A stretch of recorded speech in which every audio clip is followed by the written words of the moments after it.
Have you ever wondered which would win out of a tiger or a lion if they ever came face to face?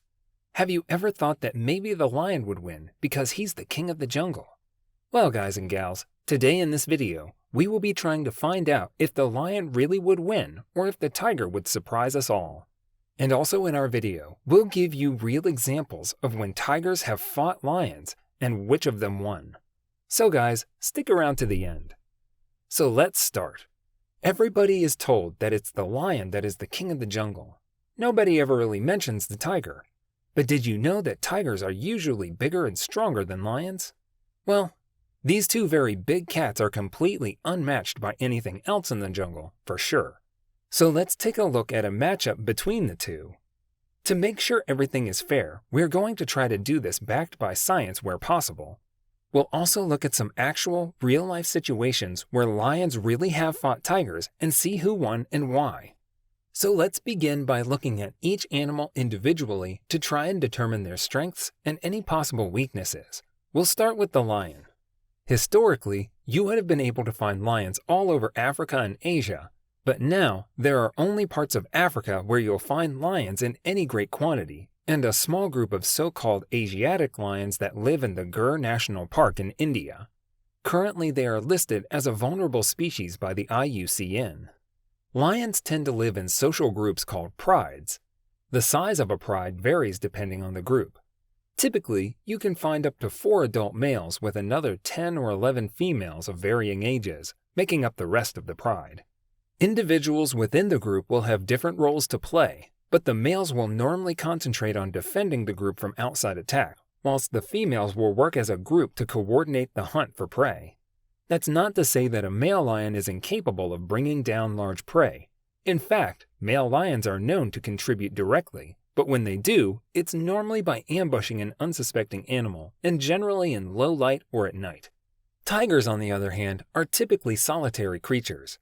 Around 200 years ago, you could expect to see tigers roaming wild across almost all of Southeast Asia, from the west coast of India all the way through to the far east of Russia. In 2006, a scientific study found that tigers are now only found in a fraction of the areas they inhabited previously. Due to the increased illegal poaching, the tiger is now listed as officially endangered by the IUCN.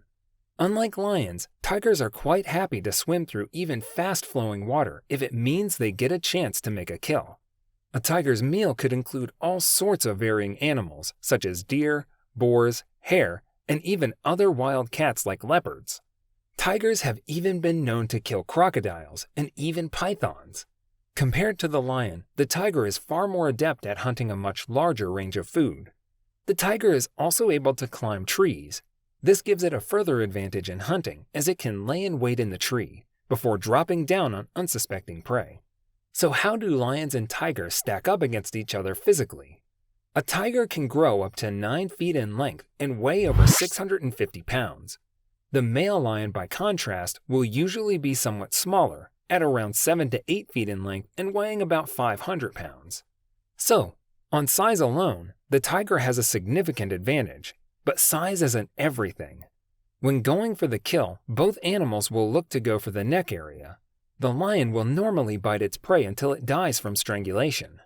Tigers also use this form to kill. However, they will also bite through the neck of certain animals, such as monkeys or hares.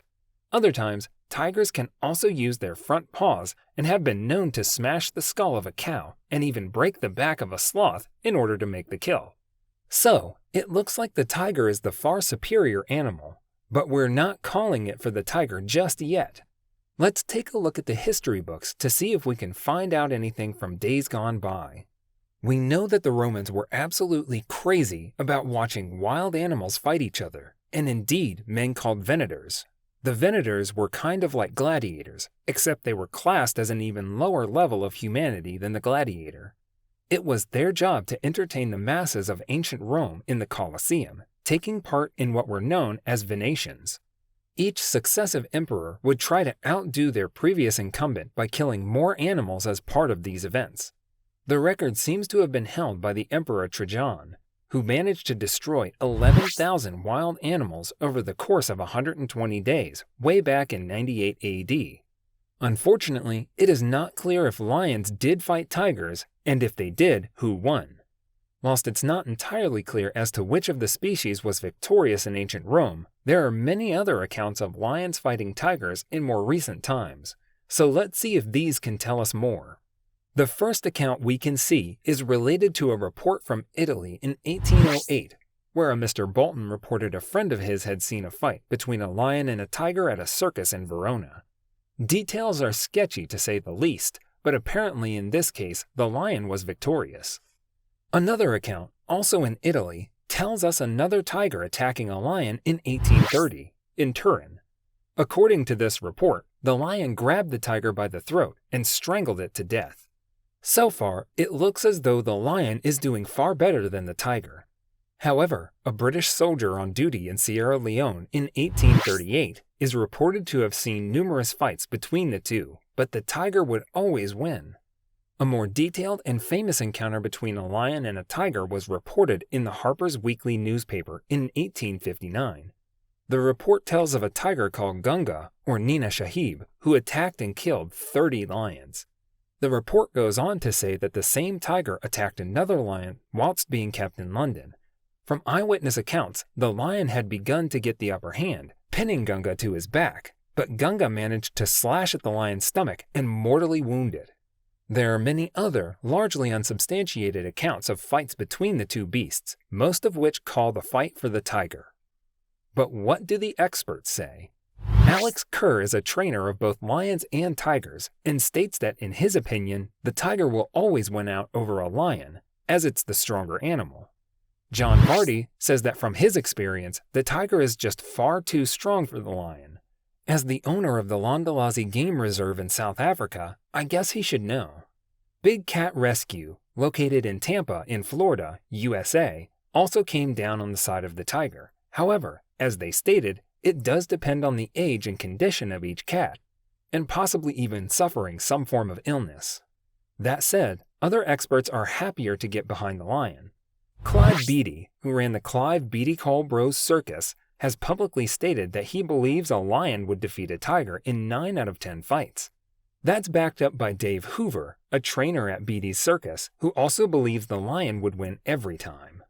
Ultimately, it depends on the two animals fighting each other. Tigers are, without a doubt, the stronger and bigger of the two species, but the male lion's role within the pride is that of fighting other predatory animals and defending his group, something that the tiger does not do. Lions also have more stamina and seem to be able to outlast the tiger, so if the lion is able to defend itself long enough, the tiger could easily get tired and give the lion the opportunity to defeat him. At the end of the day, let's prefer to watch both of these incredible beasts in their own habitats, doing what comes naturally. Okay, that's all for this video. Thank you for watching. Please be sure to hit the subscribe button and ring the notifications bell. We'll see you soon with our next entertaining video.